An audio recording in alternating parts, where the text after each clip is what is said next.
Hey Jim, besides your mortgage, what other debt do you have? Let's start off with credit card debt. I don't have any. Oh, awesome. You're one of the rare few. Congratulations. So in our industry, we have what's called a net. A net is basically your net income minus out, of course, your taxes, your 401k contributions, and basically what you bring home. So of what you bring home, you have your net. It's after all of your expenses, from the daycare to the utilities to your hobbies, everything else. What I'm looking for is how much of your income that month do you have left to put in the bank? 300 or 400? Okay, so there are other expenses. Do you guys see where I got it? I was able to funnel it down. And so even though he has no credit card debt, he has a lot of expenses where he's only netting 400 bucks. So now the thing is to find out, well, what's eating the income? So if someone doesn't have any debt, but they have low cash flow, it's gonna put you in a different direction to find out what's actually eating up their money.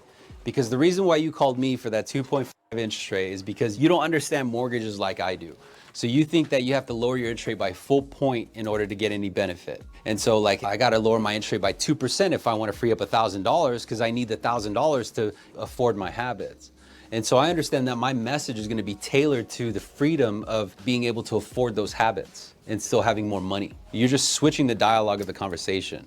But oftentimes what happens is say, oh yeah, I got $2,000, $3,000 net, I'm good. Okay, cool, so with the intent of this house, do you plan on keeping it or selling it after a few years?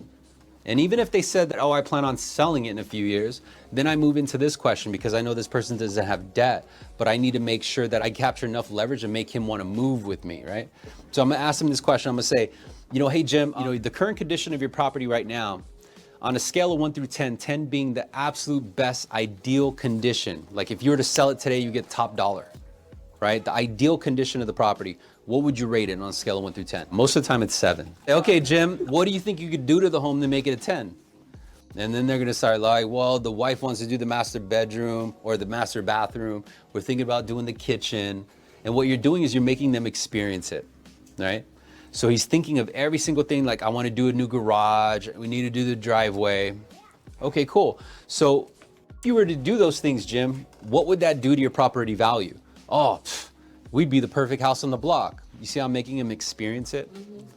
Oh man, we'd have probably another $50,000, $60,000 equity. Got it. How much you think it would take to do those improvements? Probably about 30 grand. Now I have a lot of leverage. Get it? I can make your house a perfect 10, Jim. So it doesn't matter if they have no debt or they're in a good position. Everyone can be better. The whole reason why they're on the phone with you is because they are looking for the opportunity to be in a better position. All you need to find out is what their perception of that better position is. Whether it's afford credit card debt or whether it's to retire by the time they're 53 because they want to roam the Himalayas or backpack in Italy with their wife. Whatever it is, your message then conforms to what exactly they want. The primary difference why most loan officers are not selling as much as they should is because it's very generic. It's the difference of saying, hey Jim, I can get you the $25,000 cash out on a 30-year fix at 4.5, no cost, what do you think?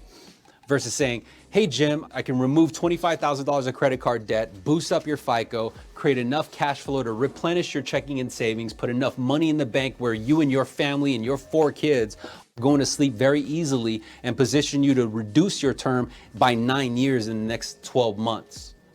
That's a little bit more conform to them. Get it? So I'm using words and I'm using different things that actually apply to them.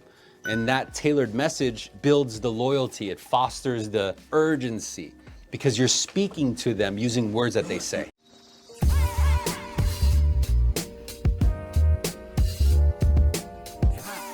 Connected to SalesRemastered.